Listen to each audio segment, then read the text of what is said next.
Hey everyone, this is Steven, and this is exercise 1 for chord progressions. So, um, being my first video, I'll go ahead and throw this out. A lot of people ask about places that you can look to find chords to learn. The online chord charts that you can find are actually very accurate. I have not found anything wrong with an online chord chart, so if you're looking for somewhere to learn chords, search chord charts online. Find the picture, download it. They'll have a whole bunch of chords such as A, G, D, C, E minor. All of that, it will be correct. I used those when I was learning. So, there's one specific chord progression that is actually possibly the most popular thing in the entire world. It is G, E minor, C, D. So, once you've looked them up and you feel fairly comfortable with them, we'll start with the G. If you notice, I'm using 2 fingers on the bottom strings on my G.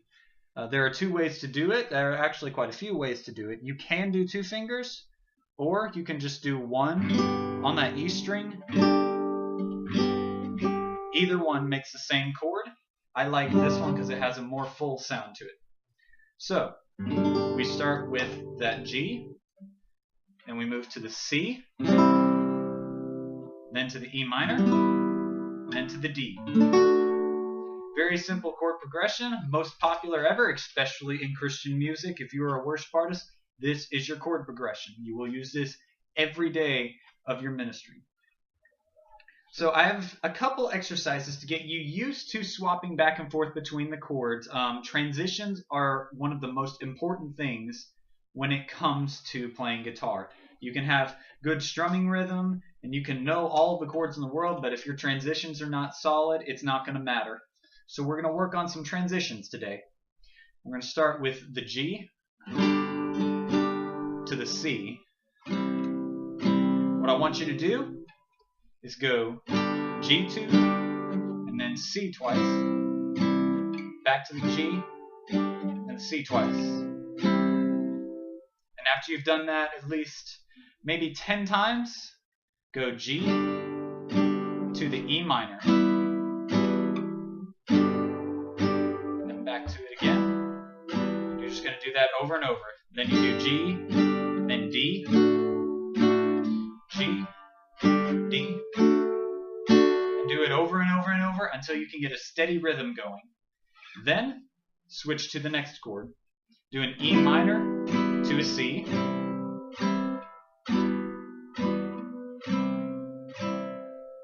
once you get that down, move from E minor to G.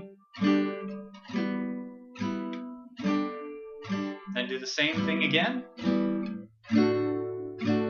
with the D.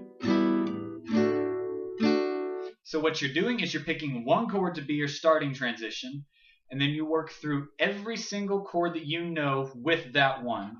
So once your knowledge with chords becomes more extensive, throw them all in there so that you can get used to switching between every one of them. Go. And you can switch back and forth between every single chord you know. This is a very good exercise because you never know what a professional artist will throw at you. So it is good to be prepared for anything. So, this is the exercise. Ready? Run through the transitions with the G.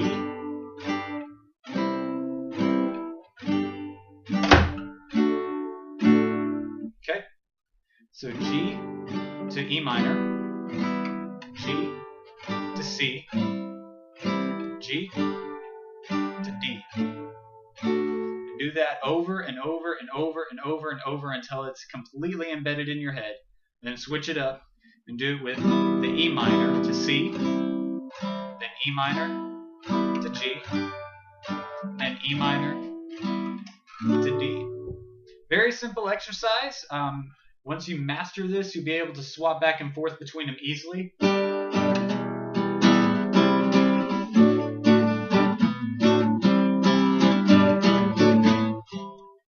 You can swap back and forth between chords very quickly and very easily. Very simple exercise. I would highly recommend you do this at least maybe 20 minutes a day. Just sit there and go back and forth between your chords in different orders over and over and over and over and over and over until you really can't do them in your sleep. If your fingers are twitching towards the right chords, you've probably done it a little much, but when you notice fingers are moving like that, you've got muscle memory going on. Your muscles are remembering where they're supposed to be, and that is very good. That's why practice is important, because then you'll remember where to put your fingers for everything. Once you get into the complex chords, that is very helpful. So practice them until they are embedded in your mind and your muscles. So that is the end of lesson 1, kind of a little bit of a rough start, but that's okay. Let me know if there's anything that I can improve, or if you have any questions, anything you want me to touch up on, and I'd be happy to help. See you guys.